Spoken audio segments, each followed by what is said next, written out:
volta do ano 770 a.C., o reino de Judá vivia dias de tensão. Jerusalém ainda se mantinha de pé, mas o mundo ao redor estava mudando rápido demais. Grandes impérios avançavam pelo Oriente Próximo, alianças políticas eram feitas às pressas, e dentro da própria cidade, a desigualdade social se aprofundava. É nesse cenário que surge Isaías. Tudo indica que ele não vinha do povo comum. Isaías provavelmente fazia parte da elite de Jerusalém, alguém com acesso ao templo, à corte e às decisões que realmente importavam. Isso explica por que suas palavras não eram sussurradas nas ruas, mas ganhavam espaços nos centros de poder. Durante cerca de 50 anos, seus discursos acompanharam os principais acontecimentos da cidade, atravessando diferentes governos e momentos de crise. Os textos que levam seu nome mostram alguém atento ao seu tempo. Isaías observou o crescimento da corrupção, denunciou a concentração de riqueza e alertou para os riscos de se confiar mais em tratados políticos do que na estabilidade interna do reino. O que ele escrevia tinha tudo a ver com seu próprio tempo. Mas de onde vinha a sua inspiração? Será que ele previa os acontecimentos assim de forma mística? Ou tudo vinha de sua interpretação sobre o que acontecia à sua volta? De qualquer forma, o profeta interpretou o presente. Decisões mal tomadas, segundo ele, cobrariam seu preço, e a história provaria que não era um exagero. Mas afinal, como surgiu o profeta Isaías? No capítulo 6 do seu livro, Isaías descreve de forma clara, num único episódio, como se deu o processo no qual ele se tornou um profeta. A narrativa situa o acontecimento no ano da morte do rei Uzias, por volta de 740 a.C. Um detalhe importante porque conecta diretamente a experiência de Isaías a um momento de transição política em Judá. Não é um tempo mítico, mas um marco histórico concreto.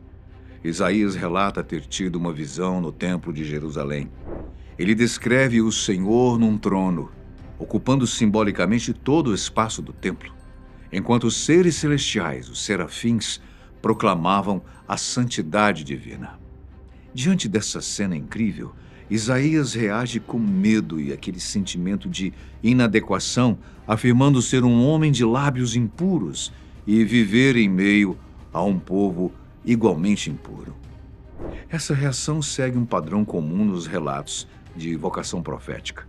O futuro profeta se apresenta como alguém indigno ou incapaz. Em seguida, ocorre o momento central do ritual simbólico. Um dos serafins vem e toca os lábios de Isaías com uma brasa retirada do altar, declarando que a sua culpa foi removida. Na lógica do texto bíblico, esse gesto representa a purificação da fala, elemento essencial para alguém que passaria a transmitir mensagens em nome de Deus. Isaías, então, ouve o chamado. A quem enviarei? Quem há de ir por nós? Ele voluntariamente responde, eis-me aqui, envia-me. A partir daquele instante, Isaías tornou-se oficialmente um profeta a serviço de Deus. Sua missão, no entanto, já começa com um tom duro. Anunciar mensagens que seriam rejeitadas, compreendidas apenas parcialmente e que acompanhariam um período de crise e julgamento. Ou seja, o seu processo de profetização não nasceu de uma aclamação popular, mas de um chamado associado ao conflito, resistência e instabilidade histórica. Durante 3 anos, Isaías caminhou pelas ruas de Judá como alguém que já tinha visto o futuro e que não gostou nada do que viu. Sem o manto que identificava status, posição ou respeito, ele seguia descalço, vestindo apenas o mínimo. Assim diz o capítulo 20, versículos 2 e 3. 3 anos antes disso, o Senhor Deus tinha dito a Isaías, filho de Amós, tire a roupa de pano grosseiro que você está vestindo e tire também as sandálias. Isaías tinha obedecido e havia andado meio nu e descalço. Depois da conquista de Asdod, o Senhor disse, Durante 3 anos o meu servo Isaías andou meio nu e descalço, como um sinal e aviso daquilo que vai acontecer com o Egito e com a Etiópia. Para os líderes, aquilo se tornou um incômodo constante.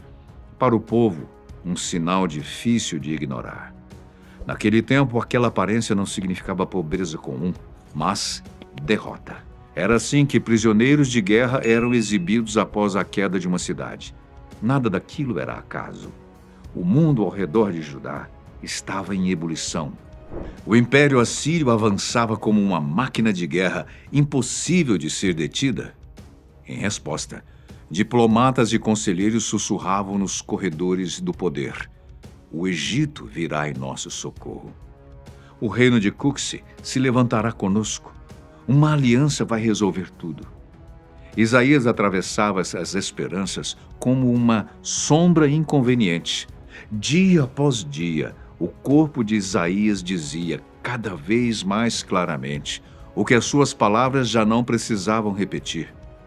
Essas alianças iriam terminar em humilhação. Assim como ele caminhava praticamente nu, da mesma forma caminhariam os egípcios e os cuxitas quando fossem vencidos, descalços, derrotados, arrastados para longe de sua terra. 3 anos. Tempo demais para ser loucura ou um teatro armado. Era uma mensagem sustentada pelo desgaste, pela vergonha pública e pelo isolamento social. Isaías se tornou um homem só. Não por falta de companhia, mas porque ninguém queria ser visto ao lado daquele que anunciava o fracasso de todos os planos. Enquanto os governantes confiavam em exércitos e tratados secretos, Isaías parecia confiar em outra fonte de informação: Deus. Então ele não especulava. Ele falava e agia como quem realmente sabia o que estava dizendo. E quando, anos depois, o Egito realmente falhou e a Assíria confirmou o pior cenário, a lembrança voltou como um arrepio tardio. O homem que andou sozinho já tinha avisado. Isaías passou então a fazer discursos fervorosos em praça pública, todos em nome de Deus.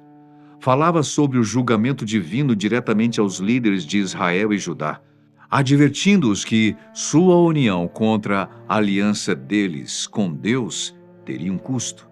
Os grandes impérios assírio e babilônico seriam usados para julgar Jerusalém, se continuassem a insistir na idolatria e opressão dos pobres. Naquela época, o cenário era de uma tensão social, religiosa e política muito forte, que insistia em permanecer e se espalhar pelos países do Oriente Médio, principalmente. Uma das grandes afrontas na visão de Isaías era a expansão agressiva da Assíria, que se tornou uma superpotência daqueles tempos. Enquanto o governo assírio impunha pesados impostos, seu exército conquistava territórios e destruía cidades inteiras em nome do império. Nesse meio tempo, Israel e Judá temiam profundamente uma invasão assíria, uma vez que poderia ser o fim de sua independência. Tais passagens estão descritas nos capítulos 7, 8 e 10 no livro de Isaías. Mas não era só isso. Havia também a guerra sírio-efraimita, na qual o reino do norte e Efraim, hoje Israel, e Aram-Damasco, hoje Síria, formaram uma aliança contra a Assíria. Como Judá não quis fazer parte da coalizão, Israel e Síria atacaram Jerusalém. O reino de Israel já caminhava para o colapso quando Isaías começou a atuar em Judá. Embora o profeta não tivesse no reino do norte, a queda de Israel acontece diante dos seus olhos como um fato histórico em andamento, servindo de advertência constante. Israel vivia numa instabilidade profunda. Reis se sucediam por meio de conspirações. Alianças eram feitas e desfeitas em pouco tempo, e o governo central perdia o controle sobre o território. Diante da expansão do Império Assírio, Israel tentou sobreviver pagando tributos, mas em seguida buscou romper a submissão apostando em acordos frágeis com potências distantes, como o Egito. O ponto decisivo veio quando Israel se aliou à Síria para enfrentar a Assíria e tentou forçar Judá a participar dessa coalizão. A reação assíria foi rápida e devastadora. Damasco foi destruída e Israel perdeu grande parte do seu território e da sua força militar. Enfraquecido, o reino tornou-se incapaz de sustentar novas rebeliões. Por volta de 725 a.C., Samaria, a capital, foi cercada pelos assírios. O cerco se prolongou por anos, até que, em 722 a.C., a cidade caiu. Parte da população foi deportada, líderes políticos e militares foram removidos, e o reino deixou de existir como Estado independente. O território passou a ser administrado diretamente pela Assíria. Durante esse período, Isaías interpreta a queda de Israel como um resultado de um longo processo. Um reino que se fragmentou internamente, confiou em alianças instáveis e perdeu a capacidade de se manter diante de uma potência imperial. A queda de Samaria não foi apenas o fim de um reino, mas um aviso claro de que Judá poderia seguir o mesmo caminho. Mas onde está o vínculo entre as previsões passadas de Isaías e o que está acontecendo hoje em dia, especialmente no Oriente Médio, onde países como Irã, Síria, Palestina e outros travam uma guerra insistente e histórica com Israel? Bom, para começar, o palco onde se desenrolam as previsões de Isaías é o mesmo que vemos nas manchetes de hoje. Vários países do Oriente Médio, como a Síria, Líbano, Gaza, que é a Filistéia bíblica, o Iraque, a antiga Babilônia, e o Iêmen, que era aliado à Etiópia em contextos proféticos, estão vivendo em conflito armado, principalmente envolvendo Israel. Esses eventos estariam mesmo vinculados às profecias de Isaías? O capítulo 17 do seu livro fala sobre Damasco, a atual Síria, e a sua destruição. Ele prevê que Damasco deixará de ser cidade e vai se transformar num monte de ruínas, interpretado por alguns como uma destruição total ainda pendente. Atualmente, após a queda de Assad, em dezembro de 2024, há confrontos no norte, incursões israelenses no sul, crise humanitária e ataques aéreos que danificam a infraestrutura. Mas Damasco permanece habitada e funcional. Em Isaías 10 e 23 é anunciada a destruição assíria sobre regiões libanesas e Tiro com o juízo divino sobre aliados de Israel. Hoje, enfraquecido pelo Hezbollah por campanhas israelenses, enfrenta ofensivas contínuas israelitas. No capítulo 14, Isaías descreve a restauração de Israel, o julgamento divino sobre o rei da Babilônia, simbolizado como sendo Lúcifer, e também profetiza contra nações inimigas, Assíria e Filistéia, ou Filistia.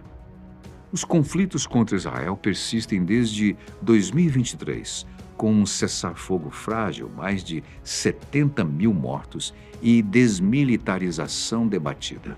Segundo Isaías, no coração do Oriente Médio, Israel surge restaurado, como prometido no capítulo 14, versos 1 e 2, reunindo estrangeiros e dominando os opressores. Uma sombra da sua resiliência em meio a guerras em Gaza, Síria e Líbano. A Babilônia, hoje Iraque, é o símbolo da arrogância caída, como dito nos capítulos 13 e 14, e alguns veem nela o caos regional alimentado por milícias iranianas. A Rússia entra como sombra do norte, evocando a Assíria, como escrito no verso 25 do capítulo 14, ou Magog, de Ezequiel 38. A Rússia aliou-se à Síria em 2015, fornecendo armas ao regime pós-Assad e ao Irã, preparando um cerco profético a Israel. Os seus drones e tropas no Levante intensificaram as tensões, como se o bastão dos ímpios ainda oscilasse, conforme dito no capítulo 14, versículos 5 de Isaías. Os Estados Unidos, por outro lado, posicionam-se como protetor relutante de Israel. Com porta-aviões no Mediterrâneo contra ameaças iranianas, a Pérsia de Ezequiel, influenciados por evangélicos que leem Isaías como roteiro geopolítico, apoio militar e sanções como juízo divino sobre os inimigos. Sob Trump, essa aliança reforça Sião como refúgio, conforme Isaías 14:32, contrastando com a Rússia, que apoia o eixo da resistência. Assim, Isaías pinta um quadro fluido: Israel no centro, a Rússia puxando cordas do norte contra ele, Estados Unidos intervindo para equilibrar, enquanto Damasco treme e a Filistia uiva, conforme diz Isaías 14:31.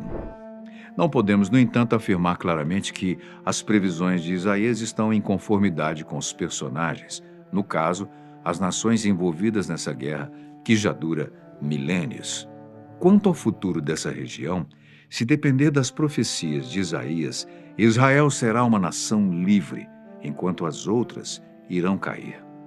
O cenário geopolítico atual é complicado, mesmo porque guerras não param de surgir, e tudo indica que o Oriente Médio ainda irá ver muito fogo antes da areia voltar a ficar somente ao sabor do vento. O que achou da história? Deixe os seus comentários sobre ela. Muito obrigado pela sua companhia especial. A gente se vê num próximo vídeo.